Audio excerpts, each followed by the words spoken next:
গরমকালে কি বাঁধাকপি খাওয়া যায়? একটা উস্কো বাজে গন্ধ। তা কি করব, বাড়িতে নিয়ে এসে রাঁধতেই হবে। তা ভালো করে বাঁধাকপিগুলোকে কুচিয়ে নিলাম। শীতকালে কিন্তু বাঁধাকপি খেতে ভাল লাগে, এর জন্য একটু বেশি করে জল দিয়ে সেদ্ধ করে নেব। বেশি জল না দিলে কিন্তু গন্ধটা মোটেই যাবে না। শিলের মধ্যে কিছুটা মশলা বাটবো, জিরে ধনে আদা আর খানিকটা দেবো বেশি করে লঙ্কা। একটু ঝাল না হলে কিন্তু বাঁধাকপি খাওয়াই যাবে না, একেতেই একটা বাজে গন্ধ। তা কড়াইয়ের মধ্যে কিছুটা তেল দিয়ে গোটা জিরে তেজপাতা আর কিছুটা টমেটোকে ভালো করে লাল করে ভেজে নেব, মানে কড়া করে ভেজে নেব। ও পর্যায়ে দিয়ে নেব সেই বেটে রেখেছি মশলাটাকে, দিয়ে লবণ হলুদ দিয়ে কিছুটা বেশি করে একটু চিনি দেবো। চিনিটা একটু বেশি দেবেন, চিনি আর ঝালটা যাতে চড়া থাকে।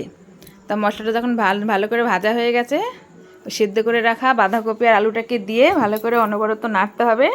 নেড়ে চেড়ে নামানোর আগে যখন একটু জলটা শুকিয়ে আসবে, কুচানো ধনেপাতা আর একটু গরম মশলা দিয়ে একটা ঘুটনি দিয়ে একটা আলুকে একটু ভেঙে দেবো। এতে দেখতেও ভালো লাগবে, খেতেও কিন্তু ভালো লাগবে। একদম রেডি আবার নিরামিষ বাঁধাকপি।